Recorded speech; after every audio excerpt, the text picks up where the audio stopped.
We're Jimmy and Johnny Lewis, and we are the two old farts traveling. Sometimes we're traveling, sometimes we're just old farts.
History defines us. There's a large crowd out here. The infield is jammed. These folks are ready to watch some racing. Shapes our ideals and influences our passions. If you can drive 500 miles on this racetrack and win the race, then you certainly have proven yourself as a race driver. Without our history, we would not know where we come from or where we are going. This is Darlington. 500 of the toughest miles in stock car racing. Gladiators battled within these walls. Heroes named Pearson. David Pearson comes flying by. Earnhardt flashes across the start-finish line. And Yarborough mark these walls for future stars. History is coveted here.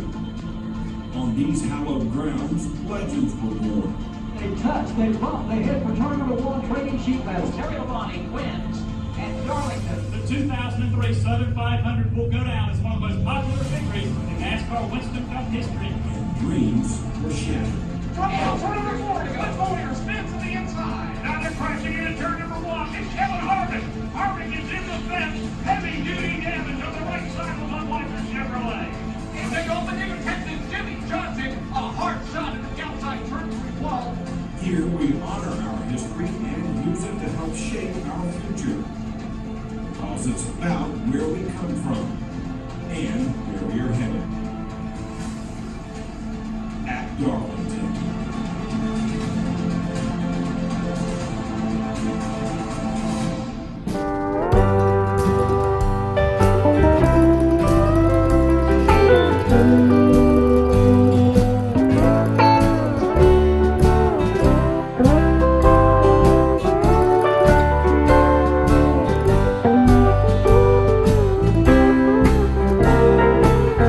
Mechanic from Atlanta, Georgia. Paul McDuffie set up cars driven by Fireball Roberts, Joe Lee Johnson, and Bob Wilburn. McDuffie was killed at Darlington during an accident on the backstretch where his car was pitting. Bob Wilburn drove McDuffie-prepared cars to a 100-mile race record of 142 miles an hour when Daytona opened in 1959. McDuffie entered the NMPA Stock Car Hall of Fame in 1965. Above is the trophy won by Fireball Roberts for the 1957 North Wilkesboro Winston Cup race, where McDuffie served as crew chief, and a photograph of Paul McDuffie with Fireball Roberts in Victory Lane at Darlington in 1959. Fireball Roberts was a constant front-runner in Winston Cup racing. He won 32 events and an estimated $400,000 in NASCAR earnings during his 15-year career. His best season was 1963, when he earned nearly $68,000. He was killed in an accident during the 1964 World 600 at Charlotte. Roberts was inducted into the NMPA Stock Car Hall of Fame in 1965. Fireball Roberts, the only stock car driver to win the coveted Hickok Award, which goes to the Athlete of the Month. This belt, along with his helmet and 1963 Southern 500 winning jacket, are displayed above. Champion in 1962 and 63. Sheldon Beverly ranks 19th on the all-time win list with 24 career victories. The teammate of Curtis Turner, Little Joel, was known as the Crown Prince of Racing. Beverly was killed in an accident in Riverside, California. His death initiated the construction of the Joe Beverly Stock Car Museum at Darlington Raceway by his friend Bob Coleman. Beverly was inducted into the NMPA Stock Car Hall of Fame in 1965, and above is Joe's racing uniform.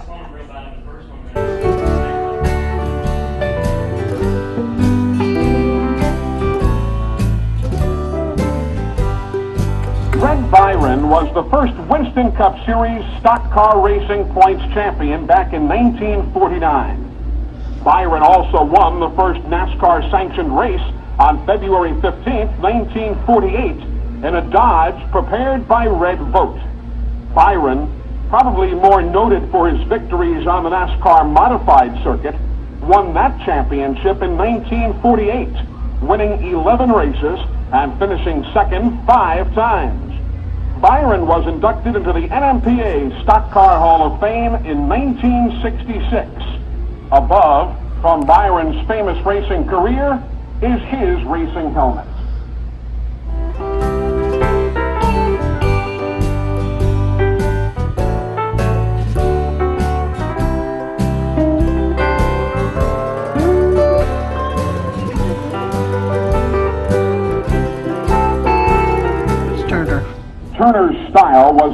out all the time. Run it till it breaks or wins. His 18 Winston Cup Series wins rank him 27th on the all-time win list. Turner helped build the Charlotte Motor Speedway before he was killed in a plane crash. Turner, known for his tough driving style, was inducted into the NMPA Stock Car Hall of Fame in 1971. Shown above is a photograph of Turner and a story about this legend.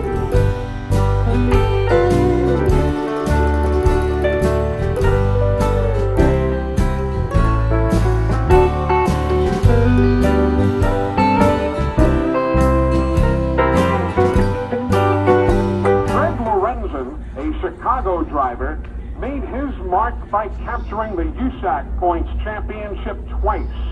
He broke into Winston Cup racing in 1961 when he signed on as Joe Weatherly's replacement with the Holman Moody team. Lorenzen won 26 Winston Cup races between 1961 and 67 and was the first driver to top $100,000 in earnings in a single season. Lorenzen, known as the Golden Boy of racing, was inducted into the NMPA Stock Car Hall of Fame in 1978. Above is a photograph of Lorenzen after capturing his first major win in the 1961 Rebel 300 at Darlington Raceway, and another photo of Fearless Freddie getting ready for action.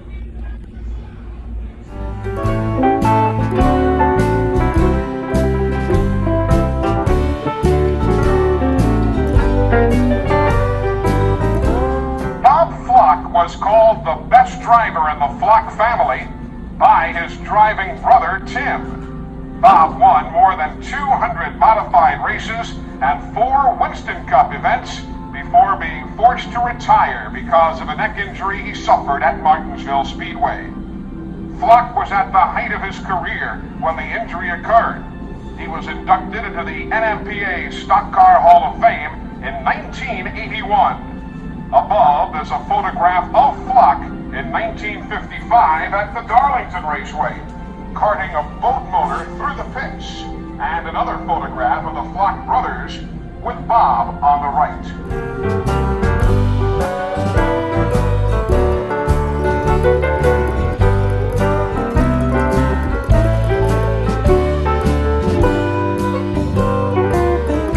About all of the top-name drivers in the mid-1950s and 60s either drove or wanted to drive for Smokey Yunick. Not only did he build winning cars on the Winston Cup circuit, he also built Indy-type cars.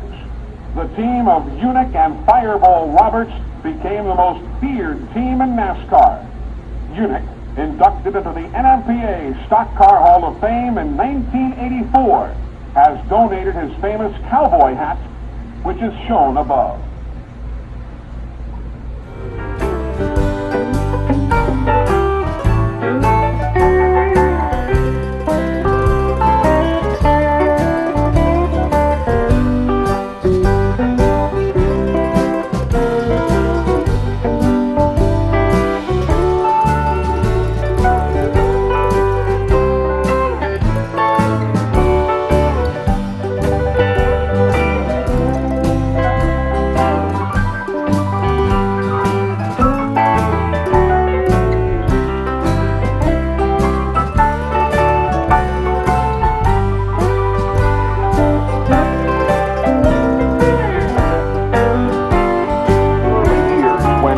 Was trying to establish itself, Raymond Parks was one of the first gentleman car owners on the stock car racing scene. Always showing up at a racetrack in a Cadillac and a sharp suit, Parks was determined to win. Red Byron drove 1949 Oldsmobiles owned by Parks and tooled by Red Vogt to NASCAR's first Winston Cup championship. He also owned the car that won the first race ever sanctioned by NASCAR on the Beach Road course at Daytona Beach, Florida in 1948. Fonty Flock, Bob Flock, Bill France Sr., and Byron all won trophies for Parks from 1939 to 1941 and from 1946 until 1951. Parks was inducted into the NMPA Hall of Fame in 1995. Above is one of his stylish hats and ties that he wore during those successful years.